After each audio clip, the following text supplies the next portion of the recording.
Assalamualaikum warahmatullahi wabarakatuh. Waalaikumsalam warahmatullahi wabarakatuh.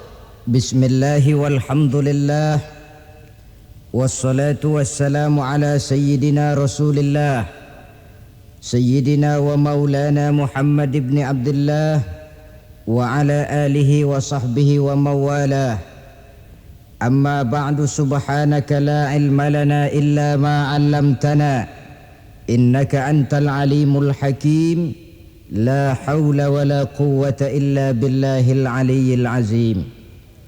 Saudara-saudara kaum muslimin rahimakumullah. Ada 3 perintah Allah yang berangkai dalam Al-Quran yang menurut para ulama tidak diterima yang satu apabila yang lain tidak dikerjakan. Di antaranya ayat aqimus shalah wa atuz zakah. Yang kedua ati'ullaha wa ati'ur rasula. Dan yang ketiga ayat anishkurli waliwalidaika.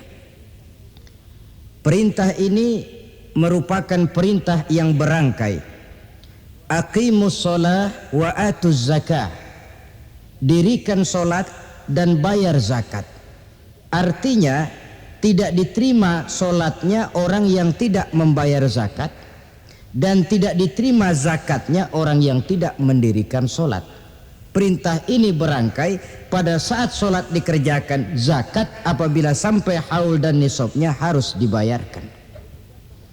Begitu juga pada ayat ati'ullaha wa ati'ur rasul. Taatlah kamu kepada Allah dan taatlah kamu kepada Rasul. Tidak diterima taat kepada Allah kalau membelakangi Rasul, dan tidak diterima mentaati Rasul kalau tidak mentaati Allah. Keduanya berangkai dan tidak terpisahkan satu dengan lainnya. Taat kepada Allah artinya harus taat juga kepada Rasul. Mengamalkan Quran artinya juga harus dengan mengamalkan sunnah. Oleh karenanya sering diingatkan, usaha memisahkan umat Islam dari Islamnya selalu diawali dengan memisahkan umat Islam dari ulamanya. Dan ini bukan urusan baru. Sejak zaman dahulu orang-orang yang anti kepada Islam selalu berusaha memisahkan umat Islam dengan Islamnya. Caranya pertama dipisahkan umat dari ulama.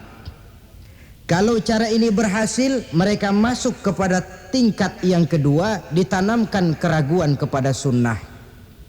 Kalau cara ini pun juga mereka berhasil, masuk kepada bagian ketiga yang terpenting, menanamkan keraguan kepada Al-Quranul Karim.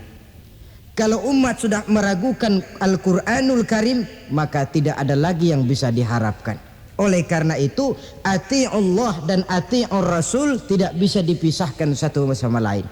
Apabila kita mengamalkan ajaran Quran, seiring dengan itu kita juga harus menegakkan sunnahnya.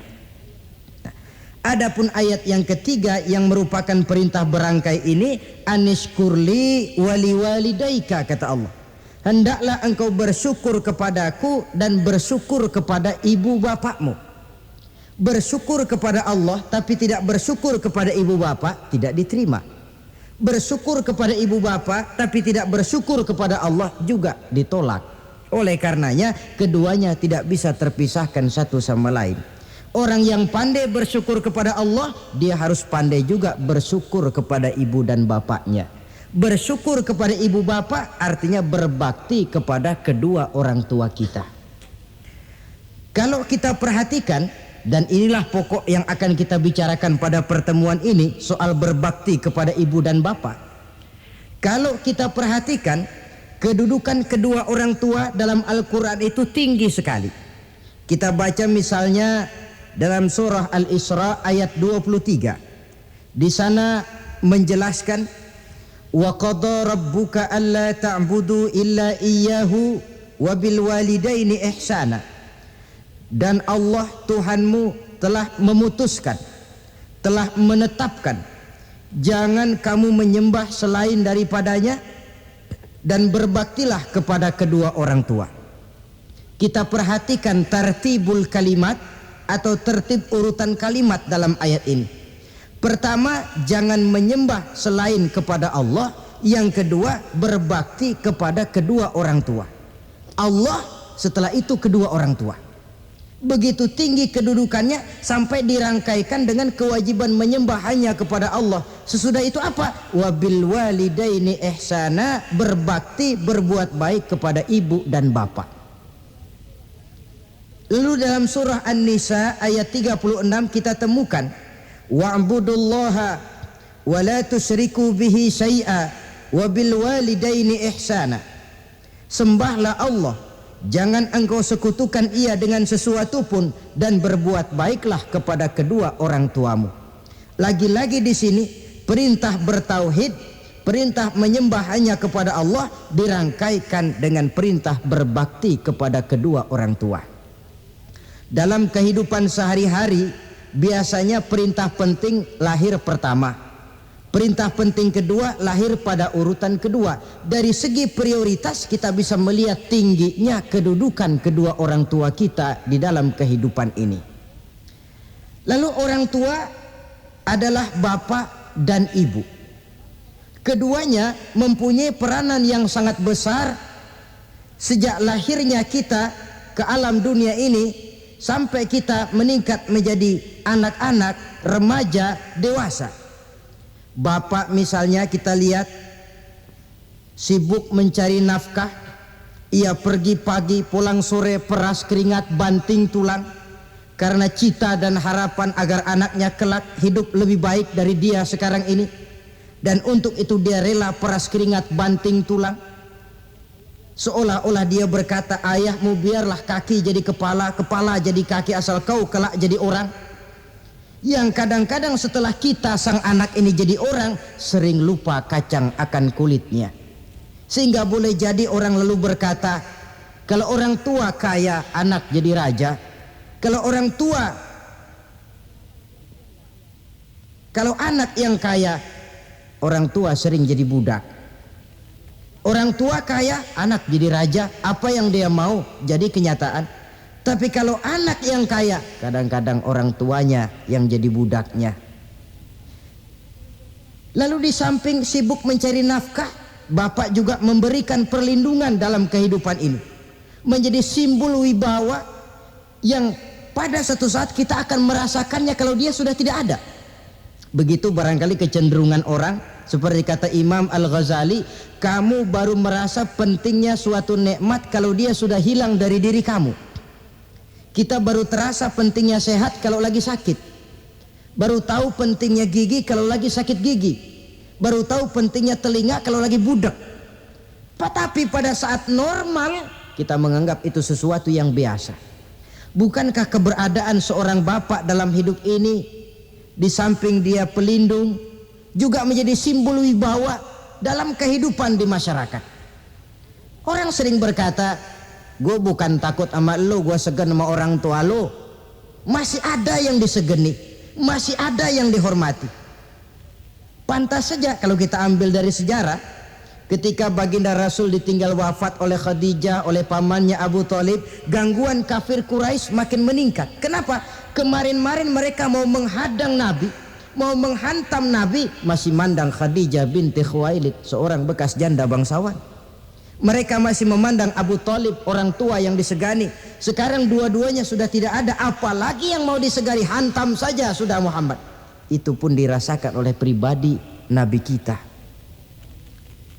Saudara-saudara kaum muslimin, apalagi yang namanya ibu, dia lebih banyak menangani kita. Pantas kalau Rasul satu saat ditanya orang, ya Rasul, siapa sih yang paling harus saya taati di dunia ini? Ibumu. Lalu siapa lagi ya Rasul? Ibumu. Kemudian setelah itu siapa ya Rasul? Ibumu. Sesudah itu siapa ya Rasul? bapakmu, ibu, baru bapak. 3 berbanding 1. Kenapa harus begitu? Kita lihat. Pertama, yang namanya ibu, sejak proses kehamilannya sudah istilah Quran, hamalathu wahnan ala wahnin. Dia mengandung kita dalam keberatan yang bertumpuk di atas keberatan, berat kuadrat. Bahkan sebelum itu, sejak ngidam anaknya, ibu kita itu sudah kita siksa.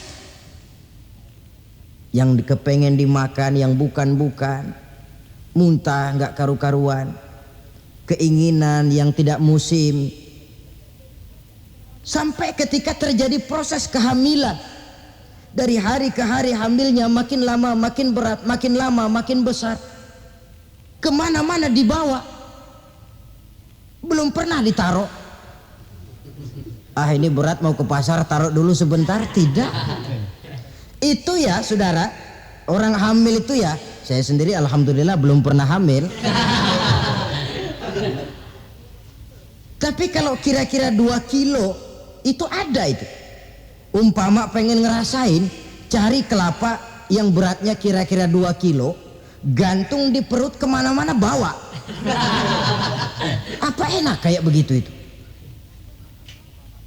Kehamilannya makin lama makin besar, makin lama makin besar. Tidurnya pun sudah serba sulit dan serba salah. Sampai dia kepada saat kelahirannya, saat melahirkannya, berhadapan dengan 2 pilihan. Kalau tidak hidup, mati. Dan seorang suami tidak pernah menghadapi saat-saat kritis macam gitu. Paling-paling waktu istrinya melahirkan, dia cuma nungguin di depan pintu. Bingung, gelisah, tapi masih sempat ngerokok. Si istri sudah pasrah berhadapan dengan kalau tidak hidup, mati. Saudara hadirin yang saya hormati, dalam pilihan itu dia lahirkan anaknya ke alam ini. Dan maha adil Allah. Andai kata pun seorang perempuan kalah dalam perjuangan ketika melahirkan anaknya, dia meninggal, dia mendapat pahala seperti orang yang mati syahid. Sebab orang mati syahid itu ada 3 macam. Ada syahid dunia akhirat. Ini orang yang pergi perang membela agama, niatnya karena Allah, dia gugur di medan perang, syahid dunia akhirat. Tidak usah dimandikan, dikafankan, disolatkan, dikubur dengan pakaian yang dia pakai, yang berlumur darah itu. Yang kedua, ada orang mendapat syahid akhirat. Artinya mendapat pahala seperti pahalanya orang yang mati syahid, tetapi jenazahnya tetap wajib diurus seperti biasa, dimandikan, dikafankan, disolatkan. Hanya pahalanya seperti pahala orang mati syahid. Siapa mereka? Al-gharik, orang yang mati tenggelam, kelelep di kali, itu mati syahid, syahid akhirat. Apalagi sahibul hadmi, orang yang tertimpa benda keras secara mendadak, mati syahid, syahid akhirat. Di dunianya tetap wajib diurus seperti biasa. Saudara lagi jalan enak-enak ketiban batu 2 ton, mati, mendapat pahala syahid, syahid akhirat. Tapi jangan diniatin. Kalau diniatin, saya mah pilih kelelep aja dah, lalu nyebur ke kali, mati syahid. Tidak, konyol malah, itu bunuh diri namanya. Nah, diantaranya yang mati syahid itu perempuan yang meninggal pada saat melahirkan anaknya. Tapi masalah kita dalam pilihan antara hidup dan mati, dia lahirkan anaknya ke alam ini. Lalu proses mengasuh dan membesarkan lebih banyak sang ibu ketimbang sang bapak. Tengah malam bapaknya sudah asyik tidur lelap, si ibu masih saja berkutat dengan anak bayinya, dibungkusnya pakaian, si anak pun pipis, digantinya itu. Setelah itu dijaganya juga dari gigitan nyamuk. Sehingga pepatah bilang, kasih ibu sepanjang jalan, kasih anak sepanjang galah. Ini berarti bahwa bagaimanapun upaya hendak menebus jasa daripada ibu, memang sulit untuk tertebus. Oleh karenanya saudara-saudara, Pantas saja kalau Nabi sampai 3 kali ibumu, ibumu, ibumu, setelah itu bapakmu. Nah, oleh karenanya apa sebenarnya kewajiban seorang anak kepada kedua orang tuanya? Dengan kata lain, bagaimana kita berusaha untuk berbakti kepada ibu bapak ini?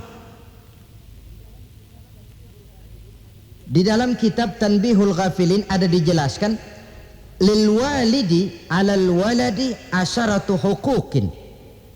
Orang tua mempunyai 10 hak terhadap anaknya. Dengan kata lain, kewajiban anak kepada orang tuanya ada 10.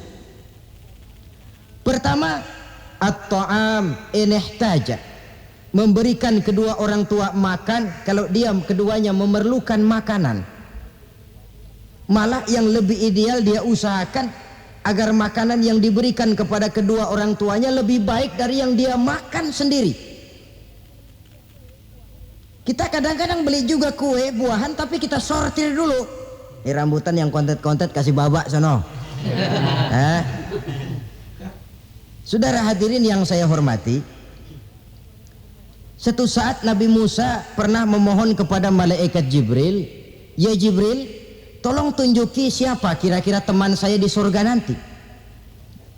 Lalu Jibril mohon kepada Allah, Allah memberitahu Jibril, kasih tahu Musa, temannya di surga nanti tukang daging di pasar, jualannya di pojok ano, parasnya begini-begini, temuin.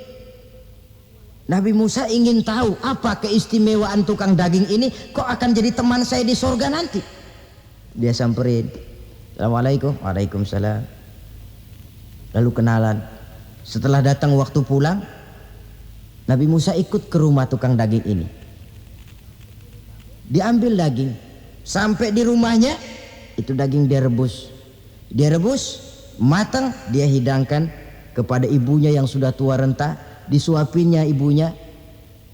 "Tiap hari kamu kerjakan begini?" "Tiap hari," kata si anak tadi. "Saya beri makan kedua orang tua ibu saya yang sudah tua renta itu." Si ibu setelah disuapin oleh anaknya berdoa, "Allahumma ja'al ibni jalisa Musa fil jannah." Ya Allah, jadikanlah anak saya ini teman Nabi Musa di surga nanti. Amalan si anak cuma nyuapi ibunya, tapi doa ibunya itu yang dijawab dan diterima oleh Allah.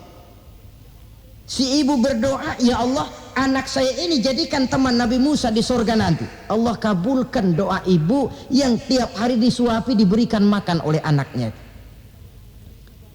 Jadi taruhlah kita sebagai anak ini, ibadah kita barangkali menyebabkan doa kita belum begitu diterima oleh Allah. Permohonan kita barangkali masih nyangkut di langit.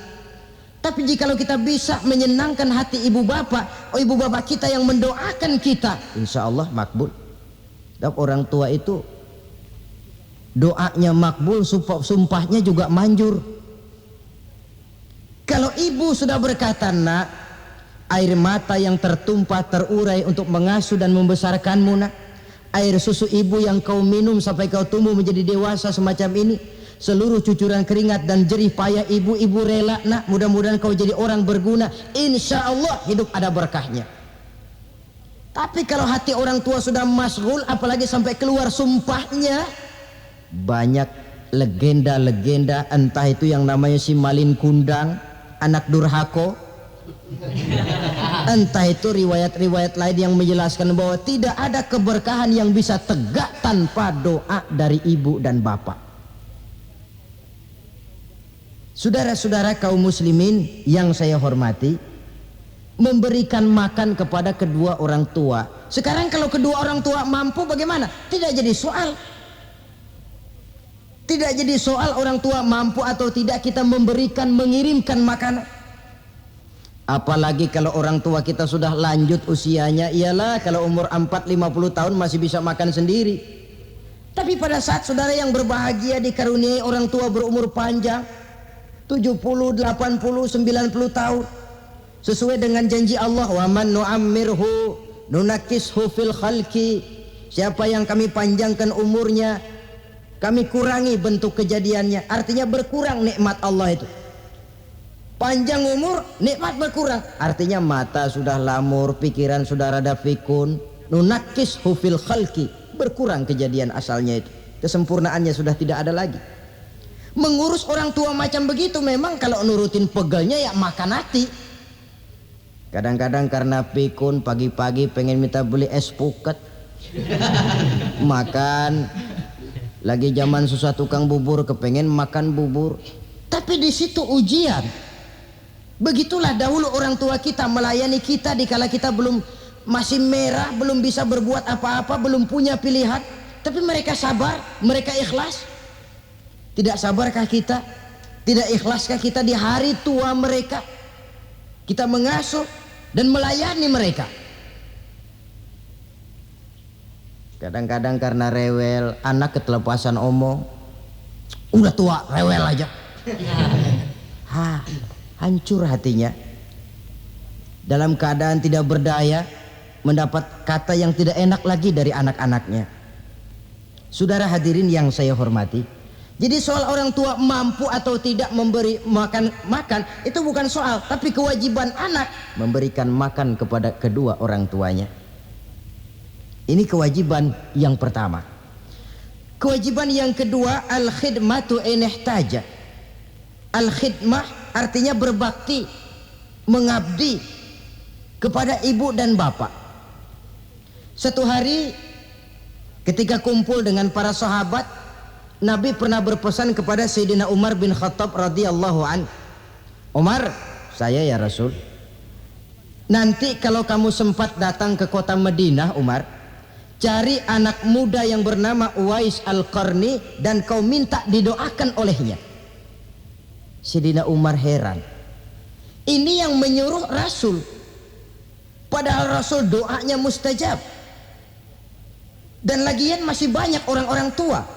Kenapa kalau datang ke Madinah suruh cari anak muda namanya Uwais Qarni dan minta didoakan olehnya? Apa keistimewaan Uwais Al-Qarni ini? Jadi ini pun juga alasan kata Nabi, aksiru minan nas bidu'ail khair fa innaka la tadri min ayyi fahin yuqbal. Banyak-banyaklah kamu minta doa kebaikan dari orang lain, sebab kamu tidak tahu dari mulut yang mana doa diterima Allah. Menurut kita barangkali orangnya kere, nggak ada potongan, tapi kalau doanya diterima Allah, siapa yang sanggup menghalangi? Ada orang bilang enakan doa sendiri langsung mantap, tidak jelek, tapi minta didoakan orang lain pun tidak salah. Saudara-saudara yang saya hormati, kadang-kadang tukang minta-minta pengemis datang ke rumah, kita kasih 100 rupiah, lalu keluar doanya kan, mudah-mudahan rezekinya bapak lancar dan segala macam. Ada orang yang nggak sabar, dia bilang, alah kenapa saya kamu doain dirimu sendiri aja dah supaya besok jangan jadi pengemis lagi. Secara logika mungkin, secara logika, tapi agama bukan cuma logika. Siapa tahu dan siapa yang bisa menghalangi kalau doa dari mulut tukang pengemis itu yang diterima Allah? Tidak seorang pun yang tahu. Nah, Sayyidina Umar heran, apa sih keistimewaan Uwais Al-Qarni ini? Ketika beliau ke Madinah diselidiki, apa keistimewaan si Uwais ini? Masih muda, tapi saya oleh Nabi disuruh temuin dan minta didoakan olehnya. Nah, jadi dalam pandangan Allah itu ya nggak ngurus tuanya.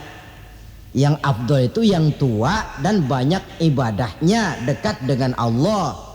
Tapi kalau tuanya cuman kejemur, ya mending yang muda dan banyak ibadahnya. Uwais Al-Qarni ini secontoh.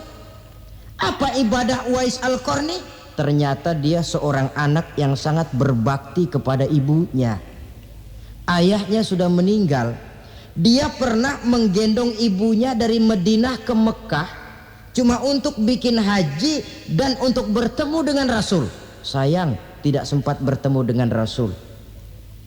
Menggendong ibu dari Madinah ke Mekah itu kira-kira 465 kilo ya, Jakarta Semarang, digendong ibunya. Kita kadang-kadang ibu kita ini sudah sakit payah, mau ke dokter saja masih manggil orang, tolongin gotongin mak gua no, masih minta tolongin. Berat kita. Uwais Al-Qarni menggendong ibunya cuma untuk menunaikan ibadah haji dan bertemu dengan Rasul. Rupanya karomahnya, ya, karomahnya itu muncul karena dia merupakan anak yang sangat bakti kepada ibunya. Jadi Allah memberikan karomah itu ya Ada yang karena orang rajin tahajud, ada yang karena tangannya pemurah, dermawan, ada yang karena sangat berbakti kepada kedua orang tuanya, ada yang karena rajin baca Quran, ada yang karena rajin melaksanakan puasa sunnah. Timbul karomahnya, keistimewaan yang diberikan Allah kepadanya. Jadi bakti kepada ibu dan bapak mendatangkan karomah, keistimewaan yang diberikan Allah kepada kita. Kayak Uwais Al-Qarni ini, kalau dilihat dari segi ibadah, dia masih muda, tentu lebih banyak ibadahnya macam Umar bin Khattab. Tapi karena baktinya kepada ibunya, sampai Nabi pesan Sayyidina Umar, kalau kau sempat ke Madinah, cari anak muda bernama Uwais Al-Qarni, minta didoakan olehnya. Artinya doanya dikabul oleh Allah Subhanahu wa taala. Saudara-saudara kaum muslimin yang berbahagia, kewajiban yang ketiga, al-ijabatu in da'a, menjawab, memenuhi panggilan orang tua apabila keduanya memanggilmu. Menjawab panggilan kedua orang tua. Dan cara menjawab ini pun Al-Quran memberikan tuntunan etisnya. Wala taqul lahuma uffin, jangan kepada kedua orang tuamu ngomong uff, hus, oi. Itu dianggap kurang etis. Saudara hadirin yang saya muliakan, menjawab panggilan orang tua merupakan kewajiban anak dan merupakan hak dari orang tuanya. Dia berhak untuk dijawab panggilannya, dan anak berkewajiban untuk menjawab panggilan orang tuanya.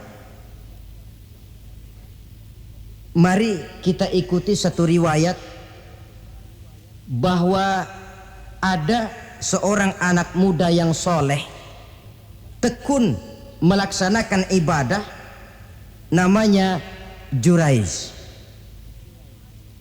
Satu hari Jurais ini sedang sholat sunnah.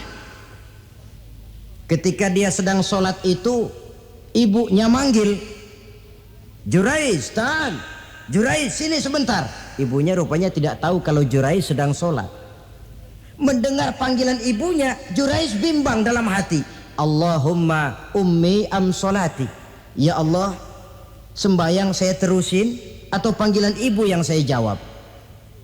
Saya sholat sunnah, tapi menjawab panggilan ibu wajib.